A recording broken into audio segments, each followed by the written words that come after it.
হয় মই বৰ্তমান উপস্থিত আছো উত্তৰ পশ্চিম যোৰহাটৰ উপকণ্ঠ সৰ্বোদয় মহাবিদ্যালয়ত মায়াবিনী ৰাতিৰ বুকুত অনুষ্ঠান কৰি শেষ হৈছে আৰু তাৰ পিছত আমি এটা বিশেষ কাৰ্যসূচী হাতত ল'ব বিচাৰিছো অসম লাইভ 24 আৰু এনআৰডি গ্ৰুপৰ অধ্যক্ষ নৃপেন দাস ডাঙৰীয়া এটা বিশেষ কাৰ্যসূচী হাতত লৈছে প্ৰাণৰ শিল্পী জুবিন গাৰ্গৰ সোঁৱৰণত 5 লাখ গছপুলি বিতৰণৰ কাৰ্যসূচী আমি হাতত লৈছো ৰাজ্যৰ প্ৰান্তে প্ৰান্তে কৰিছো আৰু নৃপেন দাস ডাঙৰীয়াই লিখিছে আহক আমি সকলোৱে মিলি জুবিন গাৰ্গৰ চিন্তা চেতনা আদৰ্শ দৰ্শনক আগুৱাই নিও নৱপ্ৰজন্মলৈ এখনি সেউজ অসম উপহাৰ দিওঁ আৰু জুবিন দা সদায় প্ৰকৃতিৰ সৈতে সম্পৃক্ত হৈ আছিল আৰু সেইভাবে আমি এই পদক্ষেপ হাতত লৈছো আমি আশা প্ৰকাশ কৰিছো আপোনালোকে সকলোৱে গছপুলিটো ভালদৰে ৰাখিব লালন পালন কৰিব জুবিন দাৰ নামত আমি অনুষ্ঠান আৰম্ভ কৰিছো সৰ্বোদয় মহাবিদ্যালয়ৰ আচলতে অধ্যক্ষৰ জৰিয়তে আমি অনুষ্ঠানটো আৰম্ভ কৰিছো কোনোবা এজনক আপুনি পুলিটো দিয়ক আৰু এইদৰে অনুষ্ঠান আৰম্ভ কৰিছো আমাৰ সৈতে জুবিন গাৰ্গৰ একদম নিবিড়ভাৱে থকা একদম বাল্য বন্ধু হৰেশ্বৰ মহন্ত আছে দুলভ বৰা ছাৰ আছে এইদৰে আমি বিতৰণৰ কাৰ্যসূচী হাতত লৈছো মই অকণমান আপোনাৰ কাষলৈ আহিব বিচাৰিছোঁ এই যিটো পদক্ষেপ এনআৰডি গ্ৰুপ আৰু অসম লাইভ 24ৰ জুবিন দাই ভাল পোৱা কামটো আমি কৰিব বিচাৰিছোঁ কি ক'ব বিচাৰিব আমি এটুকে ক'ব বিচাৰিম যে ইয়াৰ স্বত্বাধিকাৰী অসম লাইফৰ নৃপেন দাসদেৱে আমি যিমানখিনি কৰি আছে দেখি আছোঁ তেখেতে যিখিনি কাম হাতত লৈছে সেইখিনি একেবাৰে জুবিনৰ হিয়াৰ আমঠু জুবিনক জীয়াই থাকিবৰ কাৰণে লৈছে গতিকে নৃপেন দাসক ধন্যবাদ দিছোঁ আমি ইয়াৰ পৰা ঠিক আছে ধন্যবাদ জ্ঞাপন কৰিছোঁ ছাৰ আপুনি কি ক'ব বিচাৰিব পুলিটো কি পুলি পাইছে মই গম নাপাওঁ ভালকৈ ৰাখিব লাগিব কি ক'ব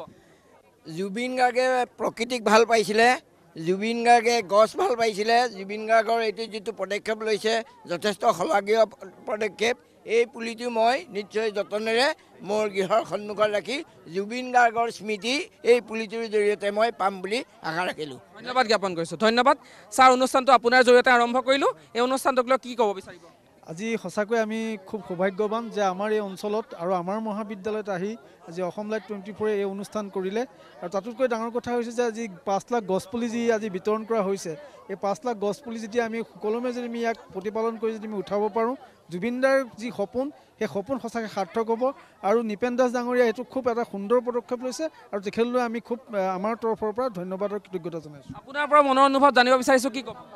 মই এই গছপুলি দুটা জুবিনদাৰ নামত ৰুম আৰু জুবিনদাৰ যেনেকৈ আমাৰ মৰমৰ আছিল জুবিনদাৰ নামত এই গছপুলি দুটা ৰুই এই প্ৰতিপাল কৰি মৰমত ৰাখিম ধন্যবাদ জ্ঞাপন কৰিছোঁ কি ক'ব বিচাৰিব জুবিনদাই প্ৰকৃতিক ভাল পাইছিলে গতিকে সেই প্ৰগ্ৰেমটোৰ দ্বাৰা ভাল পাইছোঁ তেখেতৰ যিটো মনোভাৱ তেখেতৰ যিটো আশা আকাংক্ষা এইটো ফিল আপ হ'ব আৰু আমি আশাবাদী অতি সোনকালে জুবিনৰ ন্যায় পাম বুলি ধন্যবাদ জ্ঞাপন কৰিছোঁ পৰিৱেশটো দেখুৱাব বিচাৰিছোঁ আৰু এনেদৰে আমি আচলতে 5 লক্ষাধিক গছপুলি বিতৰণৰ কাৰ্যসূচী হাতত লৈছোঁ জুবিন দাই প্ৰকৃতিৰ সংৰক্ষণৰ কথা কৈছিল গছ ভাল পাইছিল আৰু জুবিন দাৰ সোঁৱৰণতেই আমি এখন সেউজ অসমৰ কামনা কৰিছোঁ আৰু এইদৰে আমি পুলি বিতৰণ কৰিছোঁ আমাৰ যোৰহাটৰ সতীৰ্থ সাংবাদিক পিংকু আছে পিংকুৱেও আচলতে গছপুলিসমূহ বিতৰণ কৰিছে বাইদেউ পুলি দুটা আপুনি লৈছে কি ক'ব বিচাৰিব এই পুলি দুটা জুবিনদাৰ নামতে মই সংৰক্ষণ কৰি ৰাখিম বুলি ভাবিছোঁ জুবিনদা যিহেতু প্ৰকৃতি প্ৰেমী জুবিন দাই প্ৰকৃতি ভাল পাইছিল আৰু আমি প্ৰকৃতিৰ সৈতে সম্পৃক্ত হৈ থকা এটা কাম কৰিছোঁ আমাৰ স্বত্বাধিকাৰী নৃপেন দাসৰ সপোন 5 লাখ গছপুলি বিতৰণ কৰিব লাগে কি ক'ব বিচাৰিব এইটো এটা সুন্দৰ কৰ্ম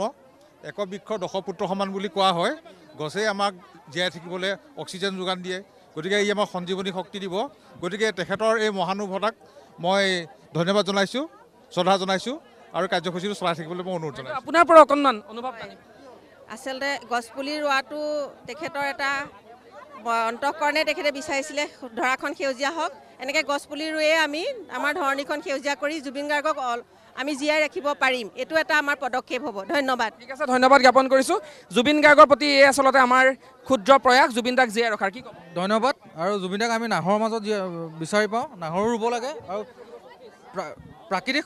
প্ৰকৃতিক জুবিন দাই যেতিয়া ভগৱান বুলি ভাবিছিলে গতিকে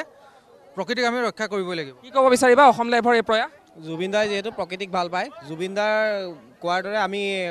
অসমত গোটেই নাহৰ পুলি ৰোৱাৰ ব্যৱস্থা কৰিব লাগে আৰু ইয়াৰ গছপুলি ৰুইছোঁ জুবিন দাৰ নামত ৰুই পেলাই তাক প্ৰতিপাল কৰিম কি ক'ব বিচাৰিব হয় আমি দৃঢ় সংকল্প আমি সদায় এই পুলিটো আমি পোহপালন দি আমি ডাঙৰ কৰিম এয়াই আমাৰ সংকল্প ঠিক আছে আৰু এয়া হৈছে উত্তৰ পশ্চিম যোৰহাট পৰিৱেশ আমি আপোনালোকক দেখুৱাইছোঁ সকলোকে আমি গছপুলি বিতৰণ কৰিছোঁ আৰু এনেদৰে আচলতে সহস্ৰাধিক গছপুলি আজিৰ দিনটোত আমি বিতৰণ কৰিছোঁ এনআৰডি গ্ৰুপ আৰু অসম লাইভ 24ৰ তৰফৰ পৰা